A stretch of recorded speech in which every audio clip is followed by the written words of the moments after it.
கிறிஸ்துவுக்குள் மிகவும் பிரியமான சகோதர சகோதரிகளே, இயேசு கிறிஸ்துவின் நாமத்தினாலே உங்கள் யாவருக்கும் எனது அன்பின் நல்வாழ்த்துதலையும் வணக்கத்தையும் தெரிவித்துக் கொள்கிறேன்.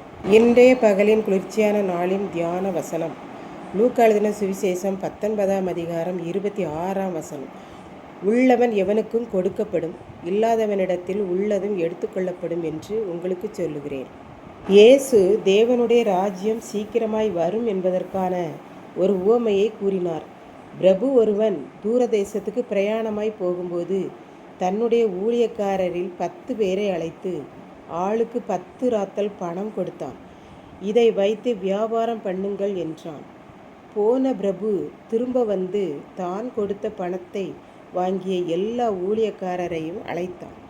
அப்போது முந்தின ஊழியக்காரன் வந்து, எஜமானே, நீங்கள் தந்த பணத்தை வைத்து நான் 10 மடங்கு சம்பாதித்து விட்டேன் என்றான்.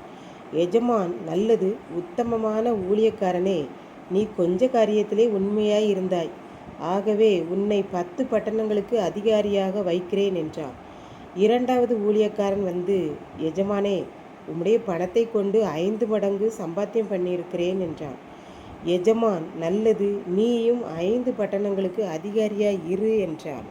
வேறொரு ஊழியக்காரன் வந்து, எஜமானே, நீர் எனக்கு தந்த பணத்தை நான் பத்திரமாக ஒரு சீலையில் சுற்றி வைத்திருக்கிறேன் என்றான்.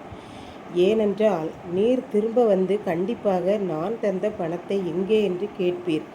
நீர் கேட்டால் உடனே உம்முடைய பணத்தை அப்படியே தந்துவிடலாம் என்று வைத்திருந்தேன். இதோ உம்முடைய பணத்தை வாங்கி கொள்ளும் என்றான். அதற்கு எஜமான், பொல்லாத ஊழியக்காரனே, நான் உனக்கு தந்த பணத்தை நீ வங்கியில் போட்டு வைத்தால் கூட நான் வரும்போது வட்டியோடு வாங்கி கொள்வேனே. நீ அதையும் செய்யாமல் வியாபாரமும் செய்யாமல் சோம்பேறியாய் இருந்திருக்கிறாய். ஆகவே சமீபமாய் நிற்கிறவர்களை பார்த்து அந்த பணத்தை வாங்கி 10 மடங்கு சம்பாத்தியம் பண்ணினவனுக்கு கொடுங்கள் என்றான். எல்லாரும் அவனுக்கு ஏற்கனவே 10 மடங்கு பணம் இருக்கிறதே என்று சொன்னார்கள். அதற்கு எஜமான், சுறுசுறுப்புள்ளவனுக்கு கொடுக்கப்படும், சுறுசுறுப்பில்லாதவனிடத்தில் இருப்பதும் எடுத்துக்கொள்ளப்படும் என்றார். இப்படித்தான் ஒருவரிடம் 3 ஏக்கர் நிலம் இருந்தது. அது ஒன்றுமில்லாத வெற்று நிலம்தான். தன்னுடைய 2 குமாரர்களுக்கும் ஒவ்வொரு ஏக்கர் கொடுத்தான். மீதி 1 ஏக்கரை தான் வைத்து கொண்டான். மூத்த மகன், அப்பா, என்னை நம்பி 1 ஏக்கர் தந்திருக்கிறார்கள், ஆகவே இதிலே நான் கொத்தி எரு போட்டு விவசாயம் பண்ண போகிறேன் என்று கூறி வீட்டிலே அவன் சோம்பேறியாயிராமல் கடினமாக தன் நிலத்திலே உழைத்தான்.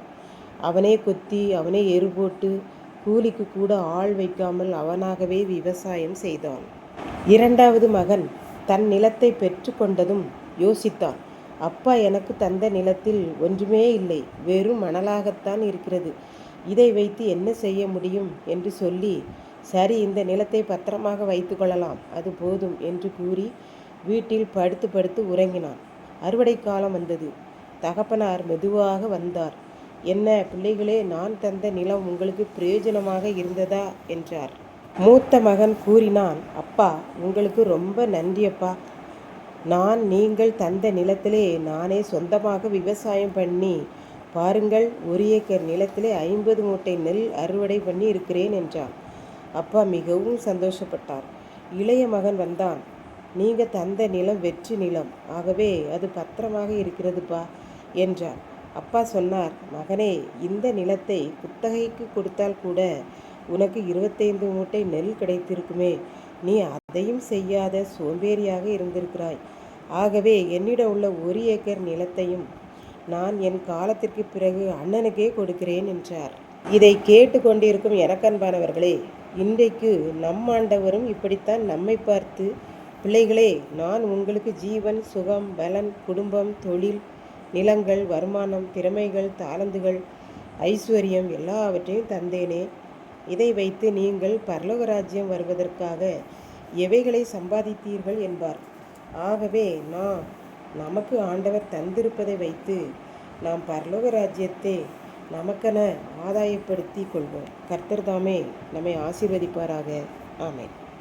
ஜெபம். அன்பின் ஆண்டவரே, இந்த அருமையான நல்ல நாளுக்காக நன்றி செலுத்துகிறேன். இப்போதும் இதை கேட்டு கொண்டிருக்கிற ஒவ்வொரு பிள்ளைகளும் நீர் கொடுத்த நன்மைகளை கொண்டு ஆதாயம் பண்ணி பரலோக பாக்கியத்தை பெற்றுக்கொள்ள உதவி செய்தரலாம். இயேசு கிறிஸ்துவின் மூலம் வேண்டிக் கொள்கிறேன் பிதாவே, ஆமேன்.